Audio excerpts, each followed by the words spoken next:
Hey y'all, this is Casabez back again with another edition of The Black Present. If you missed it last time, we were talking about the idea that every year we have a month where we celebrate Black History. So my question was, what about the Black present? What are we doing with Black culture right now? Not the Black culture of from here in the United States, but the origins of Black culture, which is African culture. So, to get more detail on that, I'm not going to get into detail, but I have a whole other video talking about that one. Today, I'm going to be talking about reparations. It's been a hot topic lately, especially with the whole ADOS movement, the African Descendants of Slavery movement, and that kind of I guess what's called like an identification or a designation for people to kind of fall under based on status of being a descendant of enslaved African people. So yeah, I'm going to get into talking about that. Where to start with that? It's a big topic and there's a lot to talk about. But I'm just going to start with the word reparations. When we talk about reparations, obviously, if you look at the root word is repair. So I want to talk about that first. And you know, just a quick side note before we really get into the topic. I really just want to caution everybody um, when it comes to different political ideologies that usually you'll have one side and another side. Um, and they both have their viewpoints and their talking points and so on and so on. When you have these kind of political ideologies, it's just very important to assess um, each side for what they're saying because generally um, a lot of these movements are brought about for some kind of a political agenda. And most of the time, if you look deep enough, there's some money behind it based on somebody wants to push some kind of idea on the public for one reason or another. And so it's just very important to look at the topics, see what both sides are saying, and then also see what both sides are not talking about.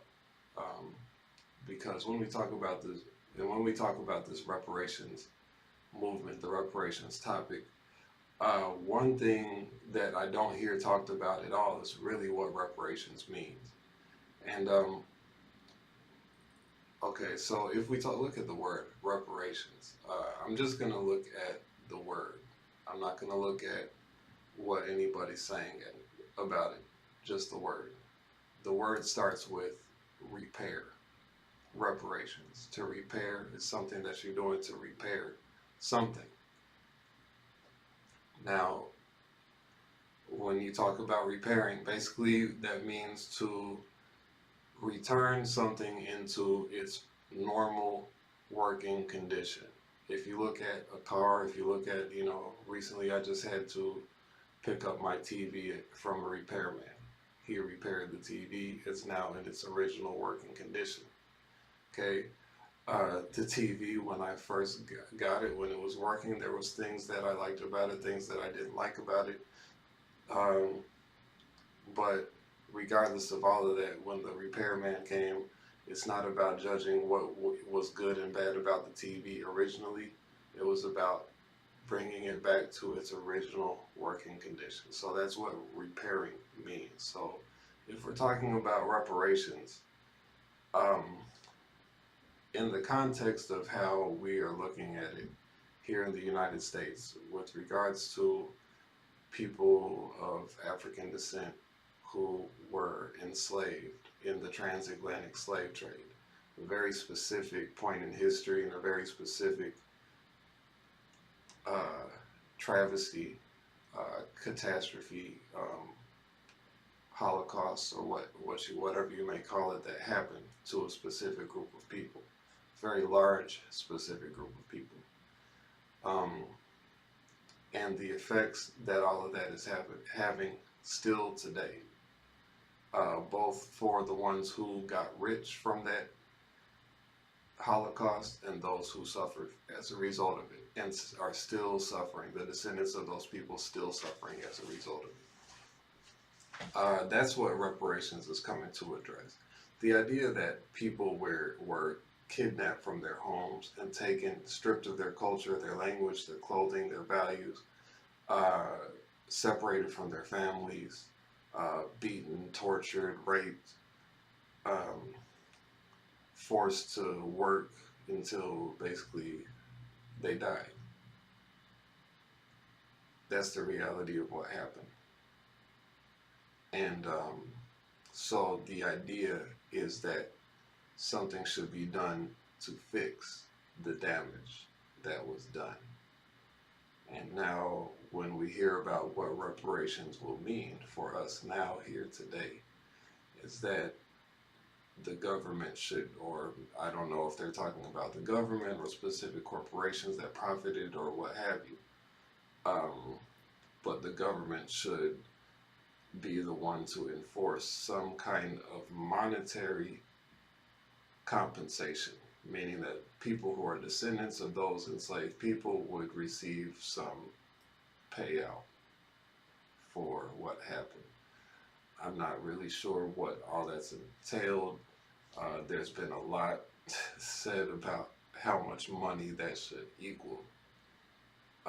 But the interesting part is you have on one side, you have the systematic destruction of a people, and on the other side, you have money. Destruction, money.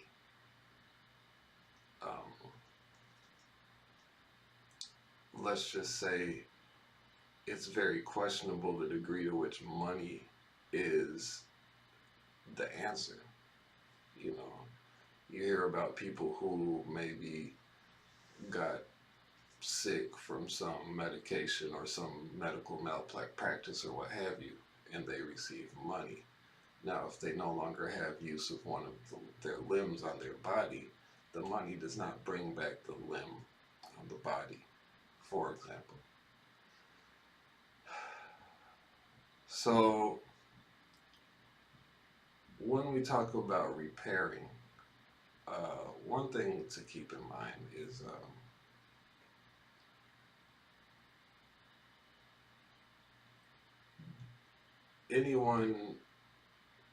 money is not what gives somebody the ability to repair something. Even if I had to repair my TV, I know it's going to cost me money to repair my TV. Someone gives me money to repair my TV. That doesn't give me the ability to repair it myself. I have to take the TV to somebody who is going to be able to fix it for me. Simple. Simple logic, right? Okay. If you have a people who have been stripped of the knowledge of who they are, no matter how much money they have, that doesn't give them the innate ability to fix who they are, to return themselves to the original state that they were in before the damage happened. Those who destroyed those people do not have the ability to put them back in the original working condition that they were in when they found them. Because in order to fix something, you have to know how it works. Okay, when it comes to the colonizing societies or the colonizing systems of Europe and the United States, those systems work in a completely different way than traditional African societies. They produce a completely different type of human being. So let's understand that first. There's no possible way for a society to produce a different kind of human being than what it produces. You can't just instill in somebody something that you have no understanding of. There's no way. And I hope this is making some sense, because this is the part, when you hear about reparations for or against, These are the topics that never really come up. Like, what is the ability, you, let alone the willingness? We're not even there yet. But what is the ability of somebody who doesn't know about you, doesn't care about you, but doesn't even know who you are? How do it's like saying, I'm going to teach somebody Swahili, and I don't know Swahili. There's no way I can do it. It's that simple. So, money is not, I mean, let me put it this way. If the government says it's giving out money to African descendants of slavery, and I happen to qualify as being in that category, I'm going to take it. Sure. Why not? I can put that money to good use. But I'm going to be clear with myself about one thing. That's not what I'm banking on to repair the damage that's been done to me through colonization, through slavery, through all these things that have happened to us here. That's not what I'm banking on to repair that. So I just wanted to, get that kind of clear first. Now, if we can't look for, anybody on this side of the planet really to fix the problem, that's been caused, to fix the damage that's been done, to repair what's happened to us, or to repair us, let's say that, to repair us, of people who's clearly just broken right now. And I'm not going to get into all the examples, but let's just have the honesty to say we're a broken people right now. And if nobody on this side of the world is able to put us back in the original condition that we were in before this happened to us, before slavery happened, who's in the position to do that? It can only be the ones who are still the descendants of the ones who are still where we come from. The ones who are still there. Those are the only ones who can do it. So enough of the humanitarian missions to Africa, save the poor African children, build a school, build a church. We the ones who need to go over there and be fixed. We need the help. It's not them. It's us. So regardless of what you think about Africa, African culture and all this, if you think it's good, you think it's bad, it's where you come from. Now, if you want to be fixed and put back into if you're talking about being repaired, reparations, that's the only way. It's the only way. You go home, you say, look, I've been gone for this long. We have generations of being gone. I don't know anything about myself. Teach me. That's it. Now for everything else, this whole ADOS movement, I want to take a moment to say about that. I understand the general idea of saying, look, you guys did all this to us. You guys profited off of this. At least give us some of whatever it is that you gained from that financially. Give some of that back to us. I'm not saying I'm in support of it, but I can see the logic for, putting that out there. It's like, kind of like, I was living in West Virginia for a couple years. Before I moved there, there was a water crisis. There was a chemical spill in the river, and the water supply was poisoned, and it was a big problem for everybody in the area. Having to go get water, even to take a shower, you can't even shower with the water. It's that toxic. Okay. And so, that being the case, I moved there maybe a year or two later. I got my West Virginia driver's license. I'm living in West Virginia. I'm a West Virginia resident. I could even be a West Virginia voter if I wanted to vote there. Okay. Now, that being the case, I wasn't there when the water crisis happened. I can't say, oh, because I'm West Virginia now, that I should be entitled to some kind of compensation for that water crisis. No, it doesn't make sense. They were giving out money to people who were there at the time, and I was there at the time when they were giving out money. I wasn't there for the water crisis. I shouldn't have a claim to that.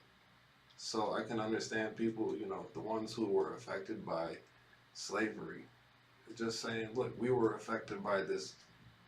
It's generations of effects that have happened. We want us and only those of us who were descendants of the ones to be affected to receive some kind of, what they call reparations. But I would just say, just some money. Give us some money. That's what we're asking for. Okay. So, people who's for that, I don't have any opposition to that. Like I said, if they won in court, they were giving money out, I would take some. Okay, but where I draw the line, what I think is going too far is because I'm starting to hear where some people are making it into a us versus them thing. It's like, okay, yeah, this happened to you, you're entitled to the, compensation or what have you. But don't make it like we over here are now different from you guys over there. And kind of taking a pride in the fact that, oh, I'm a descendant of slavery. You guys are just immigrants from Africa. Or you guys are just immigrants from the Caribbean. And trying to make a whole difference between one people versus another people. One people who's been affected by colonization in one part of the world versus one people who's been affected by colonization in another part of the world. And then we end up fighting against each other instead of opposing the ones who colonized us and teaming up against those who colonized us. Does that, it's like two rape victims fighting over, fighting each other instead of trying to get the rapist. Really? Are we really doing this right now? Um, I could go on, but I really don't see a point. There's no sense in fighting. Like, there's no pride you can take in being a slave or a descendant of a slave. There's no pride in that. If you see a pride in that, it's only because you've managed to be, or let's say your master managed to convince you that you're better off because he enslaved your ancestors. Because if it's not that, then there's no pride in being the descendant of a slave. There's no way to say, oh man, I'm glad that happened to me. Why would you say that? So the basic logic is someone took you from home.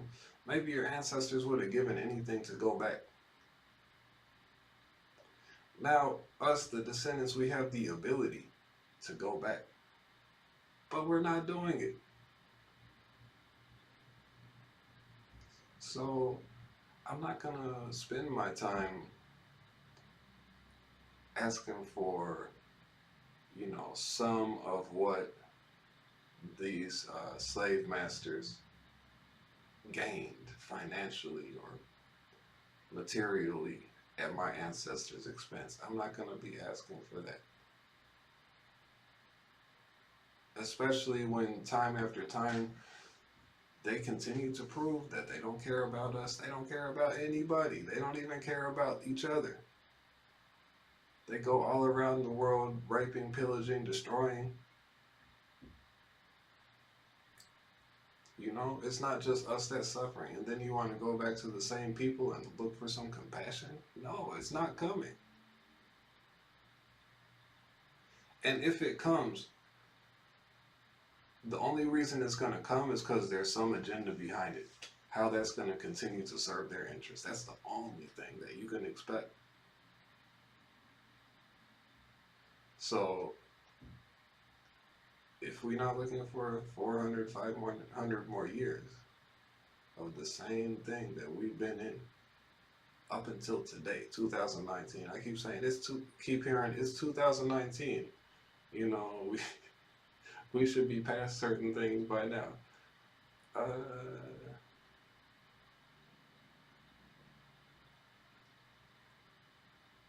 I don't know.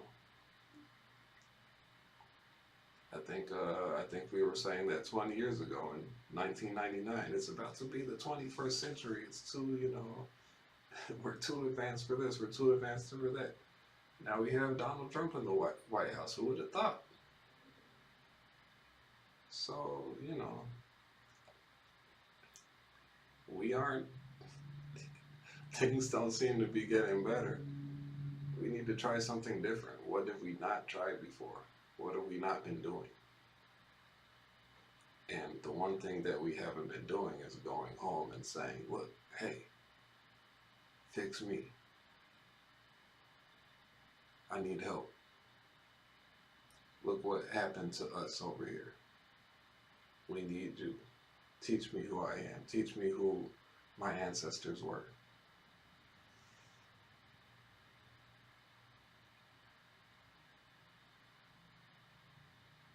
It might be, maybe it sounds far-fetched, but I don't see any other way. I don't. So I'm going to leave that there. I'm going to come back talking about some more different topics. I can continue from where I'm at right now because there's a lot that goes into the mindset. When we talk about the kind of us versus them thing that we have going on with the ADOS movement versus the Pan-Africanists and so on, or versus the continental Africans and so on. It's really symptomatic of issues that are much deeper, and a lot of that has to do with conditioning. But we're gonna stop here and get back to those other topics another time. But for now, y'all have a good day. Hope